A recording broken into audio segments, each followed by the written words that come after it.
मुंबई का बीएमसी चुनाव बहुत ही महत्वपूर्ण होता है और किसी विधानसभा चुनाव से कम नहीं माना जाता है। ऐसा इसलिए भी कहा जाता है क्योंकि इस चुनाव पर राजनीतिक पार्टियां जो हैं वो पूरी तरह से नजरें टिकाए बैठी रहती हैं। कहा यह भी जा रहा है कि इस चुनाव में जो भी बाजी मारेगा वही आगे का चुनावी बाजीगर भी कहलाएगा, क्योंकि विधानसभा चुनाव जो है वो भी कोई बहुत दूर नहीं है। तो बीएमसी चुनाव के परिणाम जो है वो विधानसभा चुनाव के परिणामों को प्रभावित करते हैं। विधानसभा चुनाव के जो परिणाम है वो लोकसभा चुनाव के परिणामों को प्रभावित करते हैं और सभी हम देख रहे हैं कि बहुत नज़दीक आ गए हैं। महाराष्ट्र की सियासी उथल पुथल भी जमकर जारी है। इसी चुनाव के परिणाम से आगे की बिसात बिछाई जाएगी। आने वाले दिनों में हिमाचल, गुजरात में विधानसभा चुनाव, दिल्ली में एमसीडी और मुंबई बीएमसी चुनाव होने हैं। ये कुछ बड़े चुनाव हैं जो आने वाले दिनों में होने वाले हैं और बीएमसी का सालाना बजट देश के आधे राज्यों के बजट से ज़्यादा होता है। ये देश की सबसे अमीर महानगर पालिका है। यहाँ पिछले 25 सालों से शिवसेना की सत्ता रही है।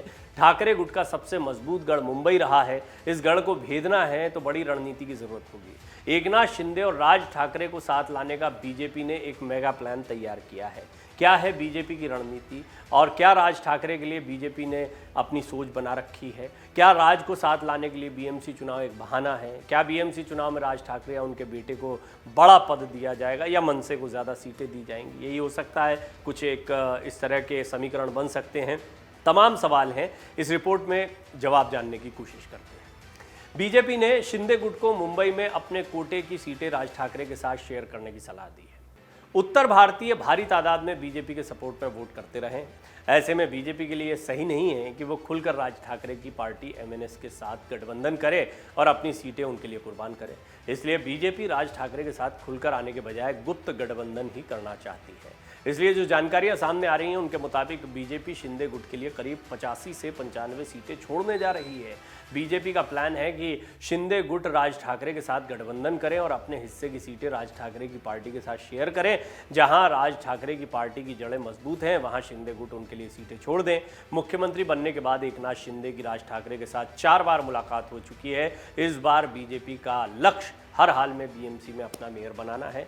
बीजेपी कार्यकर्ता काम पर जुट चुके हैं। दही हांडी हो, गणेशोत्सव हो, नवरात्रि हो, दिवाली हो, अपने अपने क्षेत्रों और वार्डों में बीजेपी नेता लगातार कार्यक्रम आयोजित कर रहे हैं, शक्ति प्रदर्शन कर रहे हैं। इस दौरान अलग अलग वार्डों में बीजेपी अपना अंदरूनी सर्वे करवा रही है। जहां पकड़ कम नजर आ रही है वहां सहयोगी उम्मीदवारों को जितवा कर अपना सपोर्ट बेस बढ़ाने की तैयारी की जा रही है। लेकिन उद्धव ठाकरे गुट के सामने शिंदे गुट की दिक्कत यह है कि 55 विधायकों में से 40 और 18 सांसदों में से 12 को साथ लाने के बावजूद वो ठाकरे के मुंबई गढ़ को नहीं भेद पाए।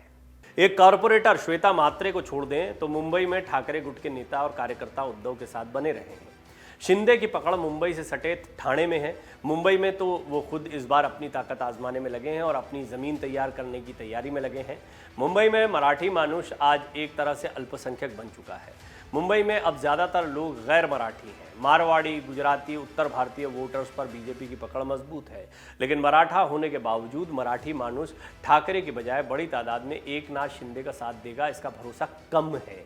बीजेपी की बात भी करें तो भले ही मुंबई बीजेपी अध्यक्ष आशीष शेलार खुद मराठा हैं, लेकिन उनकी छवि भी महाराष्ट्र और मराठा कॉज के लिए फाइट करने वाले नेता के तौर पर नहीं है।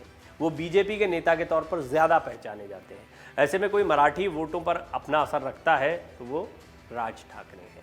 निश्चित ही मराठी वोट बैंक में सेंध लगाकर बीजेपी को फायदा पहुंचा सकते हैं। शिंदे गुट भी एक से भले 2 बनकर अपनी पार्टी की ज़मीन मुंबई में भी तैयार करने की उम्मीद लगा सकते हैं। राज ठाकरे की सबसे बड़ी दिक्कत यह है कि उनके व्यक्तिगत करिश्मे और भाषण का जादू और असर तो काफ़ी है, लेकिन उनकी पार्टी का संगठन मजबूत नहीं है। चुनाव जीतने का मैकेनिज्म नहीं है। अच्छे उम्मीदवार नहीं हैं जो जीतने का मादा रखते हों। ठाकरे के पास बीएमसी की 25 सालों से सत्ता है, यानी चुनाव लड़ने के लिए पैसा और अन्य संसाधन हैं। राज ठाकरे कभी सत्ता में आए ही नहीं। ऐसे में अगर उनके साथ बीजेपी और शिंदे गुट की ताकत जुड़ जाए तो उनका करिश्मा सिर्फ मैदानों में नहीं मतपेटियों में भी दिखाई देगा और उन्हें कुछ सीटें जिताने में मददगार होगा। अब राज ठाकरे आसानी से मानते भी नहीं हैं। राज ठाकरे को लाने के प्रयास तो हो चुके हैं। देवेंद्र फडणवीस, एकनाथ शिंदे लगातार राज ठाकरे के साथ उठक बैठक करते दिखाई देते हैं, लेकिन इसके बावजूद राज ठाकरे उनके साथ खुलकर आते नहीं दिखाई देते। कई बार नसीहत देते भी दिखाई देते हैं।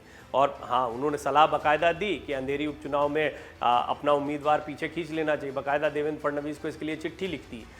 इस सब से ये तो स्पष्ट हो जाता है कि राज ठाकरे का झुकाव कहीं ना कहीं फडणवीस और शिंदे सरकार की तरफ है, लेकिन जब चुनावी गठबंधन की बात होती है तो यहाँ लाभ हानि भी देखा जाता है। आप उस बात को भी मत भूलिए, जब राज ठाकरे अपने कार्यकर्ताओं से बातचीत करते हुए स्पष्ट कह चुके हैं कि हम बीएमसी की सभी सीटों पर चुनाव लड़ेंगे, उनका ये कहना भर इस ओर इशारा करता है कि राज ठाकरे किसी भी गठबंधन के पहले अपनी ताल ठोकना चाहते हैं, वो अपने महत्व को बताना चाहते हैं। इस महत्व को बताने की सबसे बड़ी वजह ये है कि राज ठाकरे कहीं ना कहीं ये बताना चाहते हैं कि वो कितनी सीटों पर अपना प्रभाव रखते हैं। अब बेशक बीजेपी उनके लिए कुछ सीटें छोड़ दे या फिर शिंदे को कहे कि आप शेयर करें आपस में जहाँ जहाँ राज ठाकरे में, लेकिन राज ठाकरे क्या मान जाएंगे?